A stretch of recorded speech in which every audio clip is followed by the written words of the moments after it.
समझ नहीं पाया है, लेकिन इंसान की सोच की से परे भी एक दुनिया है, काले घने अंधेरे की दुनिया जहां काले साए बसते हैं। कि आज की कहानी एक ऐसे ही दुनिया, एक ऐसे ही रास्ते के बारे में है निशिडाक। तो बस एक आखिरी मोड़ है और फिर कॉलोनी दिखाई देने लगी कि कॉलोनी में घरों में जलते हुए लाइट दिखाई देने लगेंगे। यह सोचकर विनोद अपनी आप को किस तरह तसल्ली देते हुए तेजी से आगे चला जा रहा था।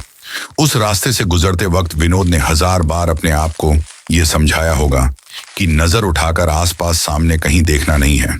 नजर एक तो नीचे रास्ते पर या ऊपर आसमान में रखनी है, आसपास या फिर पीछे मुड़कर तो बिल्कुल भी नहीं देखना है। लेकिन फिर भी उसकी नजर अपने आप ही आसपास जल्दी ही जाती थी। चलते चलते विनोद अपने मुंह से बस भगवान का नाम ही यह जा रहा था, लेकिन फिर भी आसपास के झाड़ियों से आती पत्तों की सरसराहट की आवाज को सुन उसके रोंगटे खड़े हो जाते थे। वह मन ही मन में भगवान से बस यही प्रार्थना कर रहा था कि बस कुछ देर के लिए किसी का साथ मिल जाए। लेकिन वह एक सुनसान रास्ता था। पूरे रास्ते पर एक भी इंसान, एक भी जानवर नहीं था।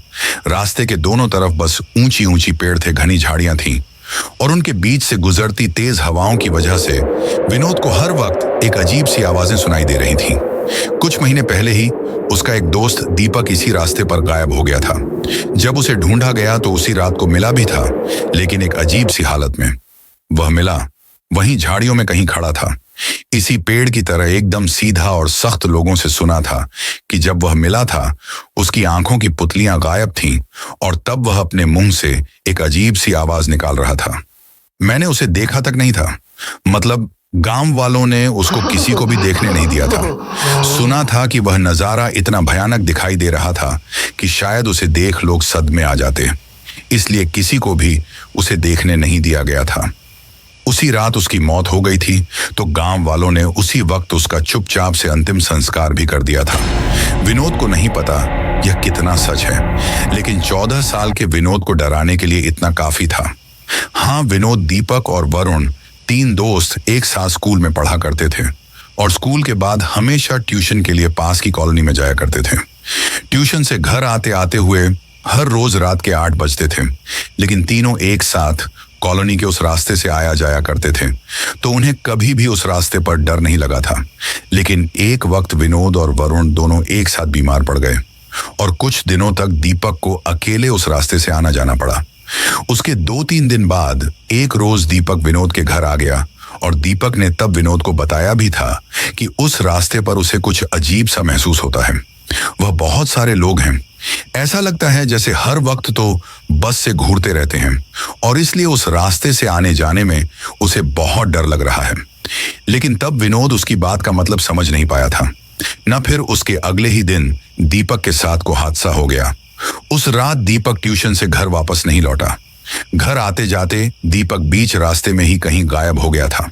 जब उसके घर वालों ने और कॉलोनी के लोगों ने उसे ढूंढा तो और रात एक पेड़ के पास खड़ा मिला, एकदम सीधा किसी लकड़ी की तरह। उसमें न तो कोई हलचल थी और न ही वो किसी की बात का जवाब दे रहा था। घर वालों का कहना था कि किसी सदमे की वजह से उसकी ऐसी हालत हुई थी, लेकिन सिर्फ विनोद जानता था उस किसी के बारे में बहुत सारे हैं, और वह क्या है वह विनोद को भी ठीक से पता नहीं था। पर वह इंसान यकीनन नहीं है, इसका विनोद को पक्का यकीन था।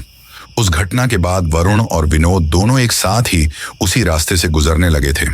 लेकिन इतने महीनों बाद आज यह दिन आया था कि अगर उसके साथ नहीं था कि उस दिन वरुण अपने पापा के साथ कहीं बाहर गया हुआ था और इसीलिए विनोद अकेला ही उस रास्ते से जा रहा था। उसके दिमाग में यह सब चल ही रहा था कि तभी उसे महसूस हुआ कि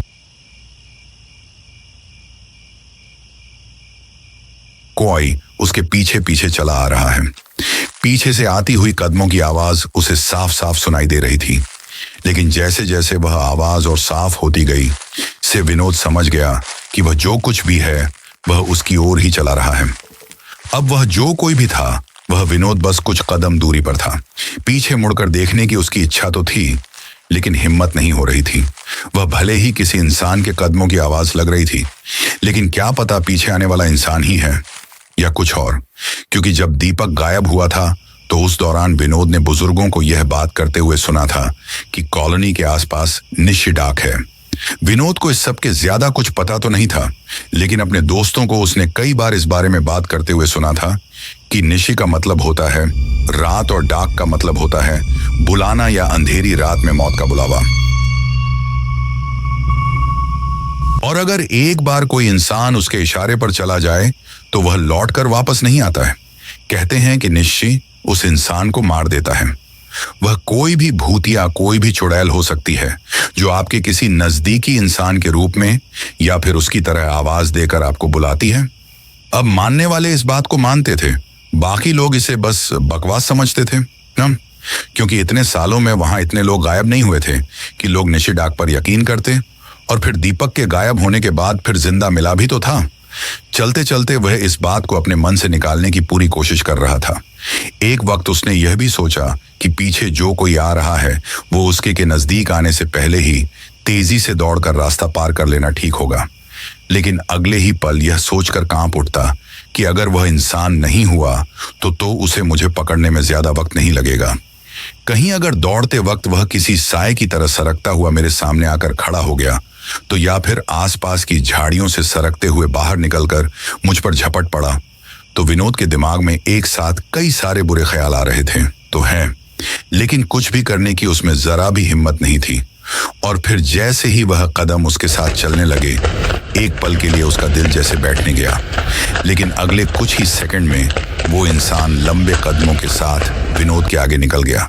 तब जाकर विनोद की जान में जान आई। मतलब अब तक जो सोच रहा था मैं, ऐसा कुछ भी नहीं था। वह सच में एक इंसान ही था। विनोद उस इंसान से अपने साथ गांव तक चलने को पूछता, उससे पहले ही वह इंसान एक दूसरे से होता हुआ दूसरी तरफ चला गया। वह इंसान अपनी ही धुन में चला जा रहा था। उस इंसान का विनोद तरफ ध्यान भी नहीं गया। विनोद को बस कुछ पल के लिए राहत मिली कि उसके साथ चलने वाला कोई तो है, और फिर अगले ही पल वह फिर से अकेला था। और तब उसे अपनी कॉलोनी में जलती हुई लाइट सिखाने लगी थी कि उन्हें देख विनोद ने रफ्तार पकड़ी और तेजी से अपने गांव, अपने घर की तरफ दौड़ गया। उसका घर एक कॉलोनी में था। वह छोटी सी कॉलोनी स्थित कॉलोनी के अंदर पुराने जमाने के पत्थर से बने हुए मकान थे। असल में वह एक छोटा सा पहाड़ी इलाका था और उसके आगे बस दूर दूर तक फैली हुई बंजर जमीन थी। उसी पहाड़ी की ढलान से नीचे जाते रास्ते पर यह कॉलोनी बसी हुई थी। रास्ते के दोनों तरफ बड़े बड़े पेड़ थे। पेड़ों के आसपास झाड़ियां और कमर तक उगी घास थी। दिन भर तो वहां से गुजरने में बिल्कुल भी डर नहीं लगता था, लेकिन रात होने पर ऐसा महसूस होने लगता जैसे उन झाड़ियों में, उन पेड़ों के पीछे उसमें घुसकर कोई घात लगाकर बैठा हुआ है। जैसे कोई छुपा हुआ है जो अपने शिकार को दबोचना चाहता है। कि उस रास्ते से गुजरता उसकी दिमाग में यही सब का ख्याल आने लगते थे। लेकिन शाम होने पर पहाड़ी से आती है जोरों की हवा साएं साएं घायल करते हुए ढुलान से उतरकर किसी जानवर की तरह उस कॉलेज से गुजरती थी। सब तरफ एक अजीब सा सन्नाटा छा जाता था। सब एकदम सुनसान हो जाता था। अंधेरा होते ही ऐसा लगता है जैसे किसी ने उस कोने पर एक काली घनी चादर बिछा दी हो। फिर उनमें वह घर और भी छोटे लगने लगते। ऐसा लगता जैसे अंधेरा होने पर डर के मारे वह मकान भी अपने आप को सिकोड़ डर लेते थे। लेकिन सालों से बाहर रहने की वजह से वहां के लोगों के दिल सख्त हो चुके थे। उनके दिमाग में एक तरह का ठंडापन आ चुका था। बाहर रहकर उनके दिमाग मर चुके थे तो उन्हें कभी अपने आसपास कुछ भी अजीब महसूस नहीं होता था। लेकिन मन विश्वास नहीं था।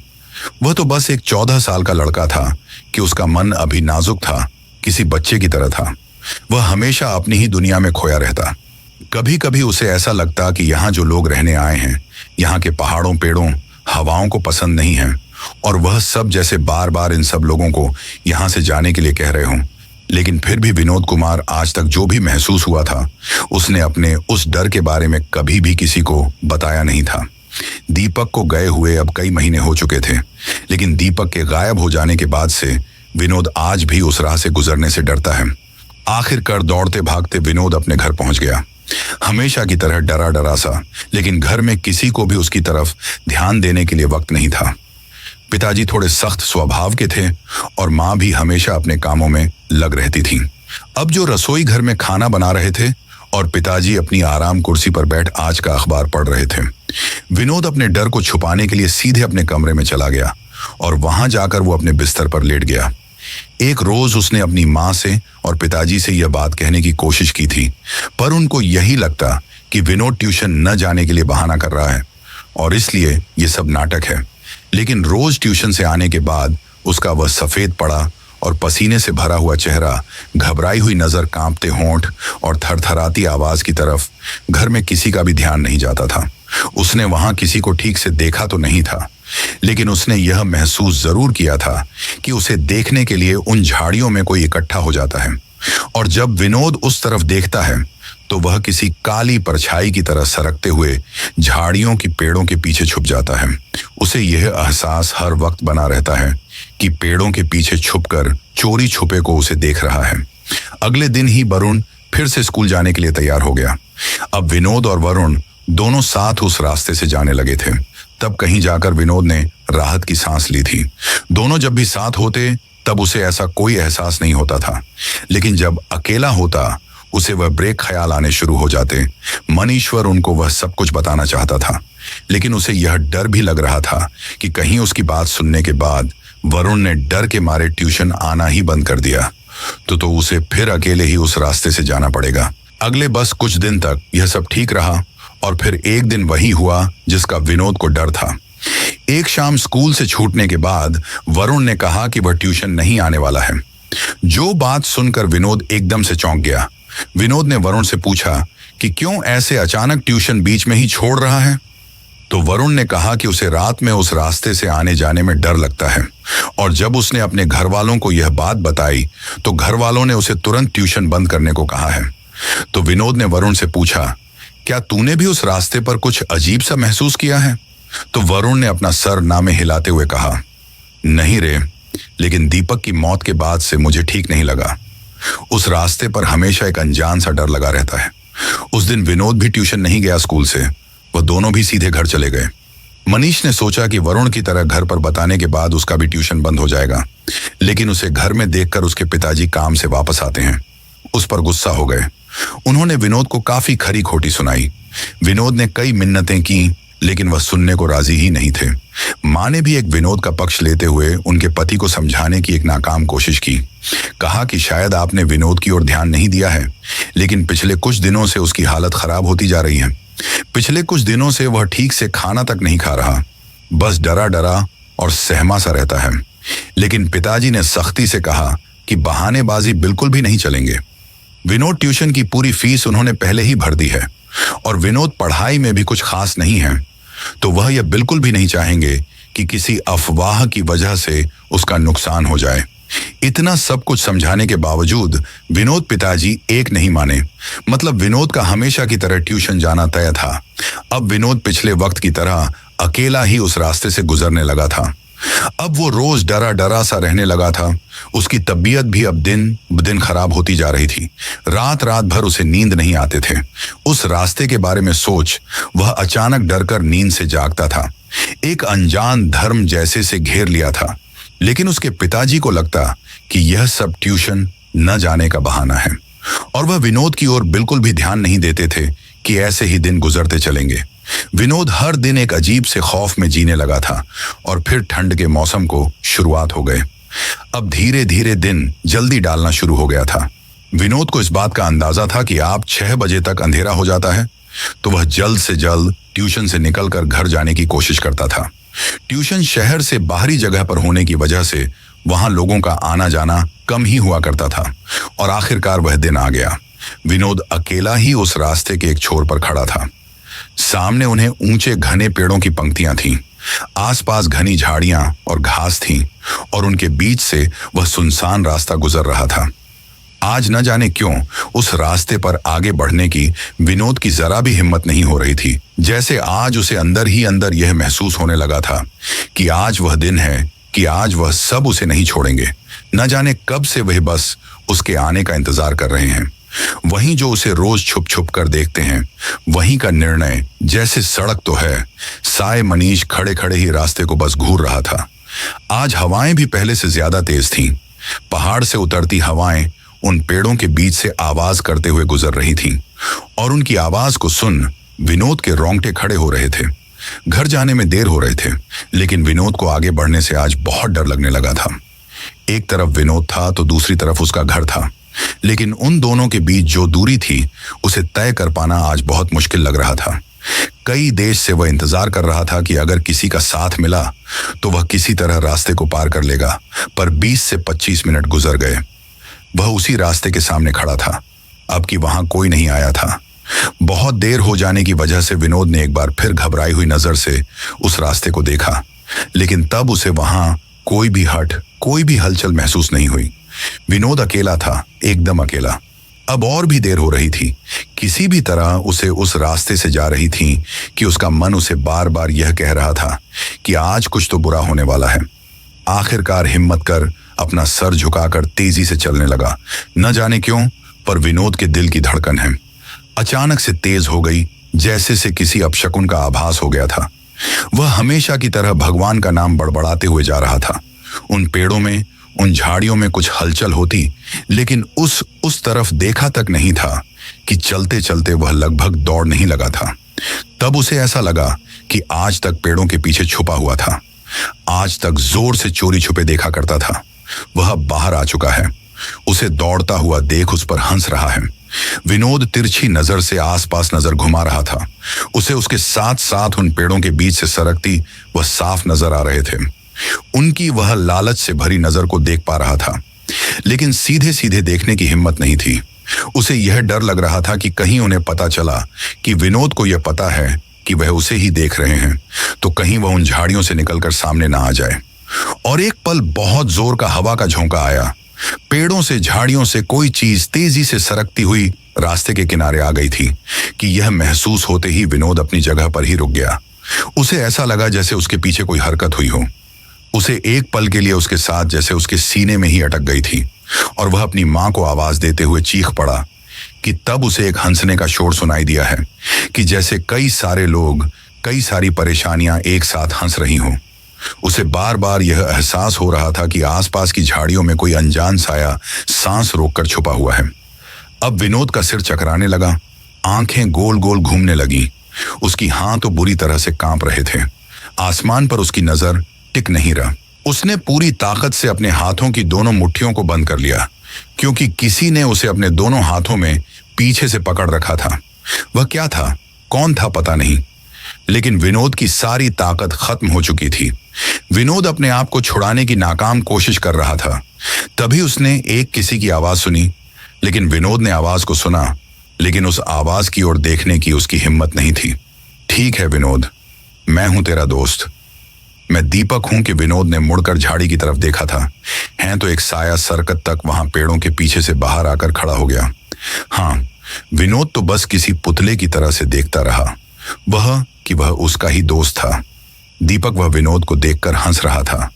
उसकी आंखों में देख विनोद ने जैसे अपने आप को समर्पित कर दिया था। एक पल के लिए विनोद ने आक्रोश करते अपनी मां को पुकारा भी, पर अब कोई फायदा नहीं था। यहां विनोद की मां और पिताजी विनोद को लेकर फिक्र कर रहे थे, क्योंकि आज उसे वक्त से ज्यादा देर हो गए थे। विनोद की मां ने अपने पति उसे बाहर जाकर ढूंढने के लिए कहा, तो वह झट से साइकिल लेकर घर से निकल गए। उन्होंने विनोद के दोस्तों के घर जाकर पूछताछ की, पर विनोद कहीं नहीं था। आखिरकार उनके दिमाग में उस रास्ते का ख्याल आया जिसके बारे में मैंने हमेशा जिक्र किया करता था। तो उन्होंने अपने कुछ अड़ोस पड़ोस के लोगों से मनुष्य को आसपास ढूंढने के लिए कहा, और वह अकेले ही साइकिल लेकर उस रास्ते पर निकल पड़े। और जब उस रास्ते में पहुंचे, तब उन्होंने साइकिल को अपनी जगह पर ही रोक दिया। सामने का वह सुनसान रास्ता और घना अंधेरा देते कुछ वक्त के लिए विनोद के पिताजी डर गए। आज तक उन्होंने कभी इस रास्ते का इस्तेमाल नहीं किया था। आज पहली बार वह ऐसे अंधेरे में उस रास्ते पर आकर खड़े हो गए थे। जब उन्होंने उस सुनसान रास्ते को देखा, तब जाकर उन्हें यह एहसास हुआ कि विनोद इस रास्ते आने से इतना क्यों डरता था। वहां खड़े थे, तब उन्हें कोई आकार, कोई परछाई सरकती हुई दिखाई दी। वहां से ठीक से देख पाते, तब तक वह आगे निकल चुकी थी। कि उन्हें लगा कि वह विनोद होगा, तो उन्होंने साइकिल पर टांग मारी और फिर उस दिशा में बढ़ने लगे। उन्होंने कई बार इस बात को महसूस किया कि कोई आकार पेड़ों के पीछे छुपकर मुझे देख रहा है, और उनके पास पहुंचते ही वहां से खिसकता हुआ आगे निकल जाता है। आखिरकार विनोद के पिताजी ने विनोद को आवाज देना शुरू किया, विनोद, विनोद बेटा, मनु मनु बेटा। पर एक जगह साइकिल को छोड़ सीरीज के अंदर घुस गए। एक पल के लिए उन्होंने विनोद को देखा था। एक पेड़ के पास खड़ा था, उन्हें देख रहा था। उसकी आंखें लाल अंगारों की तरह चमक रहे थे, पर वह उसे आवाज दे पाते या उसके पास पहुंच पाते। तब तक वह पेड़ों के बीच कहीं गायब हो गया कि पास पहुंचने पर वहां कहीं नहीं था। उसका बैग वहीं पड़ा हुआ था, है मतलब विनोद आया जरूर था। उसके बाद उन्होंने उसे कई आवाज दी, कई बार पुकारा, लेकिन वह कहीं नहीं मिला। नहीं, विनोद ने आवाज का जवाब दिया। उन्होंने विनोद को काफी ढूंढा, उस रात भी और उस रात के बाद भी, लेकिन विनोद के बारे में उन्हें कोई जानकारी, कोई सुराग नहीं मिला और कहीं मिलने वाला भी नहीं था, क्योंकि विनोद चला गया था एक अलग दुनिया में हमेशा हमेशा के लिए। दोस्तों, ये कहानी यहीं पर समाप्त होती है। अगर आपको कहानी अच्छी लगी हो तो चैनल को सब्सक्राइब जरूर कर लेना, वीडियो को लाइक भी कर देना और एक प्यारा सा कमेंट आप कर देना। आप कहानी कहाँ से सुनते हैं और आपका नाम क्या है, तो अगली वीडियो में आपका शहर का नाम और आपका नाम लिया जाएगा। तो अपना और अपने परिवार का ख्याल रखना। तो दोस्तों, गुड नाइट।